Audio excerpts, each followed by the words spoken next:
दोस्तों, systematic investment plan यानी कि एसआईपी करना अच्छी बात तो है, लेकिन अगर आपके सैलरी में एनुअली हाइक देखने को मिलता है या फिर अगर आपके इनकम में एनुअली बढ़ोतरी देखने को मिलता है तो बेहतर होगा कि स्टेप अप एसआईपी किया जाए, क्योंकि नॉर्मल एसआईपी के मुकाबले स्टेप अप एसआईपी में आपको रिटर्न ज्यादा तो मिलता ही है, साथ ही साथ आपका कॉर्पस भी ज्यादा देखने को मिलता है। तो आज हम स्टेप अप एसआईपी का ही एक छोटा सा कैलकुलेशन देखेंगे। 5,000 रुपए का मात्र हम अमाउंट लेकर के चलेंगे और देखेंगे कि 1 करोड़ रुपए का कॉर्पस कितने साल में तैयार होता है। साथ ही साथ हम नॉर्मल एसआईपी से भी कंपेयर करेंगे ताकि आपको भी रफली आइडिया लग जाए कि normal SIP versus step up SIP दोनों में रिटर्न कितना बनता है और टोटल कॉर्पस कितना बनता है। चलिए डिटेल्स में कैलकुलेशन देखते हैं ताकि आपको आसानी से समझ में आ जाए। तो कैलकुलेशन देखने के लिए हम अपने लैपटॉप स्क्रीन पर आ चुके हैं। यहां पर आप देखेंगे तो एक्सेल सीट में हमने सारा का सारा कैलकुलेशन करके रखा हुआ है। पहले हम स्टेप अप एसआईपी देखते हैं, उसके बाद हम नॉर्मल एसआईपी के साथ इसे कंपेयर करेंगे। तो एसआईपी अमाउंट हमने 5,000 रुपए पर मंथ ले लिया है। रिटर्न हम मान करके चल रहे हैं कि कम से कम 12% का हमें रिटर्न मिल जाएगा। मिलने के लिए आपको 15%, 20%, 25% भी मिल सकता है, कम भी हो सकता है, लेकिन हम मान के चल रहे हैं कि कम से कम 12% का हमें मिल जाएगा। स्टेप अप 10% हम ईयरली लेकर के चलेंगे, क्योंकि जनरली जो सैलरी में हाइक वगैरह देखने को मिलता है वो कम से कम 10% होता है। तो हम मान के चल रहे हैं कि 10% में सैलरी में हाइक मिलेगा, तो हम अपना इन्वेस्टमेंट भी 10% बढ़ा देंगे हर साल। ड्यूरेशन कितना होगा 1 करोड़ रुपए का कॉर्पस तैयार होने में, ये हम देखने वाले हैं, इसलिए यहां पे क्वेश्चन मार्क्स है। इन्फ्लेशन हम 5% लेकर के चलेंगे और देखेंगे कि जो फ्यूचर में वैल्यू बनेगा उसका इन्फ्लेशन एडजस्टमेंट करने के बाद क्या वैल्यू रहने वाला है। अब आप यहां पर देख लीजिए, ये आपको ईएस देखने को मिलेगा, यहां पर आपको एसआईपी अमाउंट देखने को मिलेगा जो कि हर साल स्टेप अप हो रहा है और हर महीने के हिसाब से इन्वेस्टमेंट हो रहा है। टोटल इन्वेस्टमेंट आपको यहां पे देखने को मिलेगा जो कि ईयरली में है। यहां पे आपको टोटल रिटर्न देखने को मिलेगा, ये भी ईयरली में है। और यहां पर टोटल अमाउंट आपको देखने को मिलेगा, यानी कि इन्वेस्टमेंट प्लस रिटर्न दोनों मिलाकर के देखने को मिलेगा। यहां पर आप हर 5 साल के अंतराल पे इन्फ्लेशन एडजस्टमेंट करने के बाद वैल्यू देख पाएंगे। सबसे पहला साल का हम कैलकुलेशन देखते हैं। 5,000 रुपए मंथली का एसआईपी शुरुआत करते हैं। 60,000 रुपए का एक साल में इन्वेस्टमेंट हो चुका है। इस पर रिटर्न हमें जो बनता है वो 4,047 रुपए बनता है, यानी कि टोटल हमारा अमाउंट बन जाता है 64,047 रुपए। अगर इसे इन्फ्लेशन एडजस्टमेंट करने के बाद एक साल बाद वैल्यू देखेंगे तो 60,997, यानी कि 61,000 रुपए के आसपास इसका वैल्यू रह जाता है। अब चलिए अगले 5वां साल देखते हैं। तो अगले 5वां साल अगर आप देखेंगे तो एसआईपी अमाउंट हर साल स्टेप अप होते होते 10% के हिसाब से 7,321 रुपए 5वां साल यहां पे हमारा एसआईपी अमाउंट हो चुका है मंथली। टोटल इन्वेस्टमेंट 5वां साल हो चुका है 3,66,306 रुपए। रिटर्न अगर आप देखेंगे तो आपको 1,25,979 रुपए, यानी कि 1,26,000 रुपए का आपको यहां पे रिटर्न देखने को मिलता है। टोटल अमाउंट आपका यहां पे बन जाता है लगभग 5 लाख रुपए। जी हां, 5 लाख रुपए आपका टोटल यहां पे कॉर्पस तैयार 5 सालों में हो जाता है। लेकिन इसका वैल्यू इन्फ्लेशन एडजस्टमेंट करने के बाद 5 साल बाद का वैल्यू देखेंगे तो 3,87,626 रुपए रह जाता है। राउंड फिगर में आप 4 लाख रुपए कर सकते हैं। अब आइए 10वां साल। 10वां साल देखेंगे तो स्टेप अप होते होते 10वां साल जो आपका एसआईपी अमाउंट बन जाता है वो 11,790 रुपए बन जाता है। इस पर आपका टोटल इन्वेस्टमेंट जो आप देखेंगे एक साल में आपका हो जाता है 9,56,000, यानी कि 9.5 लाख रुपए कह लीजिए। रिटर्न अमाउंट आपको बनता है 7,30,918 रुपए, यानी कि आपका इन्वेस्टमेंट बड़ा तेजी से बढ़ रहा है और इन्वेस्टमेंट तेजी से बढ़ रहा है तो फिर आपका रिटर्न भी बड़ा तेजी से बढ़ रहा है। रिटर्न भी कंपाउंडिंग होता ही जा रहा है। टोटल अमाउंट अगर आप देखेंगे 10वें साल का तो 16,87,163 रुपये आपका टोटल कॉर्पस तैयार हो गया है 10 सालों में। लेकिन इसे इन्फ्लेशन एडजस्टमेंट करने के बाद 10 साल बाद का वैल्यू देखेंगे तो 10.5 लाख रुपए के आसपास इसका वैल्यू रह जाएगा। अब आइए 15वां साल देखते हैं। 15वां साल देखेंगे तो आपका एसआईपी अमाउंट स्टेप अप होते होते 18,987 रुपए 10वां साल हो चुका है। टोटल इन्वेस्टमेंट आपका 19,46,000 6,349 रुपए हो चुका है और इस पर आपको रिटर्न 24,35,000 रुपए देखने को मिलता है।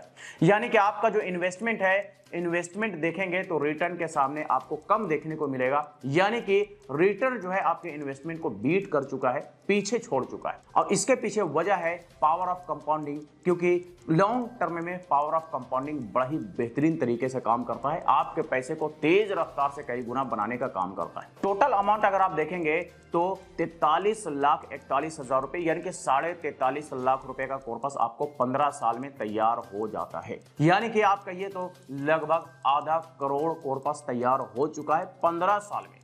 लेकिन 1 करोड़ बनने में 15 साल और समय नहीं लगेगा, मात्र कुछ ही साल में ये 1 करोड़ बन जाएगा। ठीक है, तो आप आगे इसको देखिए, आपको वो डेटा भी दिखेगा। इस अमाउंट को अगर इन्फ्लेशन एडजस्टमेंट करने के बाद 15 साल बाद का वैल्यू देखेंगे तो आपका लगभग 21 लाख रुपए वैल्यू रह जाता है, क्योंकि 15 साल में 5% रेट ऑफ इन्फ्लेशन लेकर के चलेंगे तो महंगाई डबल होता है, और डबल महंगाई होता है तो आपके पैसे का वैल्यू आधा हो जाता है। अब आइए 20वां साल देखते हैं। 20वां साल आप देखेंगे तो 30,580 रुपए का SIP अमाउंट हो जाता है, हर साल 10% का स्टेप अप करते करते। यहां पे टोटल इन्वेस्टमेंट अगर आप देखेंगे 20वां साल तो लगभग 34.5 लाख रुपए का टोटल इन्वेस्टमेंट हो चुका है। रिटर्न आप देखेंगे तो सिर्फ और सिर्फ रिटर्न आपको 65 लाख रुपए आपको देखने को मिलेगा, यानी कि टोटल इन्वेस्टमेंट्स का आप कह लीजिए तो लगभग डबल आपको यहां पे सिर्फ और सिर्फ रिटर्न देखने को मिल रहा है। टोटल अमाउंट अगर आप देखेंगे तो 99,44,358 रुपए, राउंड फिगर में हम 1 करोड़ रुपए कह सकते हैं कि 20 साल में आपका 1 करोड़ रुपए का कॉर्पस यहां पे बन चुका है। लेकिन इन्फ्लेशन एडजस्टमेंट करने के बाद इसका वैल्यू अगर आप देखेंगे तो 20 साल बाद 37.5 लाख रुपए इसका वैल्यू रह जाता है। तो यानी कि 20 साल में आप करोड़पति बन चुके हैं। अब चूंकि 15 साल में हमारा जो टोटल कॉर्पस तैयार हुआ था वो मात्र 43.5 लाख रुपए, 43.5 लाख रुपए कॉर्पस बनने में 15 साल का समय लग गया, लेकिन 1 करोड़ का कॉर्पस बनने में सिर्फ और 5 साल लगा, और 5 साल लगने के बाद आपका जो टोटल कॉर्पस है वो 1 करोड़ रुपया बन चुका है, जैसा कि आपने यहाँ पे कैलकुलेशन में देखा। तो दरअसल ये हमने 20 साल का कैलकुलेशन देखा। अब चलिए थोड़ा आगे का कैलकुलेशन देखते हैं, यानी 25वें साल का कैलकुलेशन, अगले 5 साल आगे का कैलकुलेशन देखते हैं। 25वां साल अगर आप देखेंगे तो आपका स्टेप अप होते होते 25वां साल जो है वो 49,249 रुपए का SIP अमाउंट हो जाएगा। टोटल आपका इन्वेस्टमेंट हो जाएगा 59 लाख रुपए, और इस पर आपको सिर्फ और सिर्फ रिटर्न देखने को मिलेगा 1.5 करोड़ रुपए, यानी 1 करोड़ 54 लाख रुपए आपको रिटर्न देखने को मिलेगा।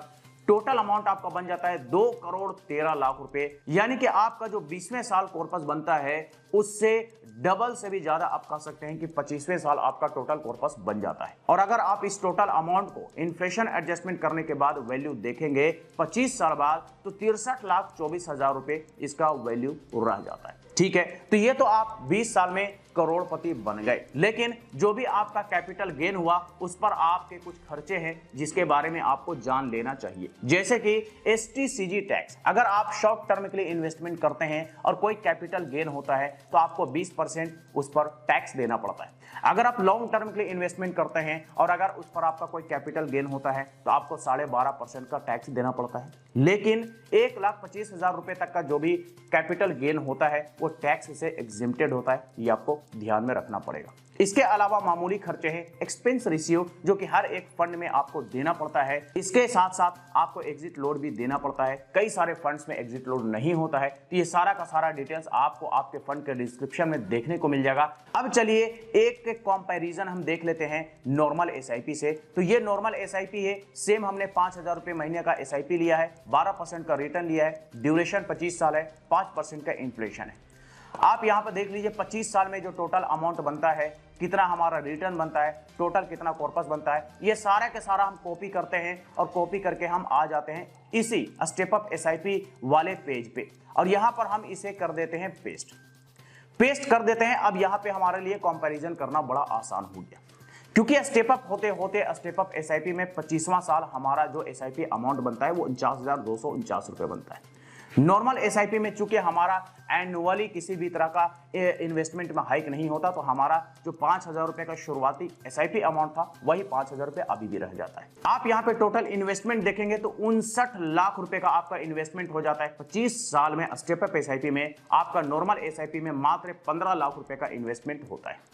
आप अगर रिटर्न देखेंगे तो 25 साल में स्टेप अप एसआईपी में 1.5 करोड़ रुपए से भी ज्यादा आपको रिटर्न देखने को मिलता है। सिर्फ और सिर्फ रिटर्न अगर आप नॉर्मल एसआईपी में देखेंगे तो 25 साल में आपको सिर्फ और सिर्फ 80 लाख रुपए के आसपास आपको रिटर्न देखने को मिलता है। अगर टोटल कॉर्पस की बात करें तो स्टेप अप एसआईपी में 25 साल में आपका जो टोटल कॉर्पस बनता है वो 2 करोड़ 13 लाख रुपए बनता है। वही नॉर्मल एसआईपी में आपका मात्र 95 लाख रुपए के आसपास 25 साल में टोटल कॉर्पस बनता है। तो दोस्तों ये हमने यहां पर कैलकुलेशन देख लिया, साथ ही साथ क्या क्या खर्चे हैं ये भी हमने देख लिया। तो आई होप कि अब आपको ये समझ में आ गया होगा कि step up SIP versus normal SIP दोनों में कितना रिटर्न बनता है, कितना टोटल फंड बनता है, कौन ज्यादा फायदेमंद है। आपको यहां पे सारा कुछ समझ में आ गया होगा। तो बस यही कुछ था आज के इस वीडियो में। इससे रिलेटेड अगर फिर भी कोई सवाल हो, क्वेरी हो तो आप हमें कमेंट करके पूछ सकते हैं। फिर मुलाकात होती है किसी नए वीडियो के साथ, तब तक के लिए बाय बाय।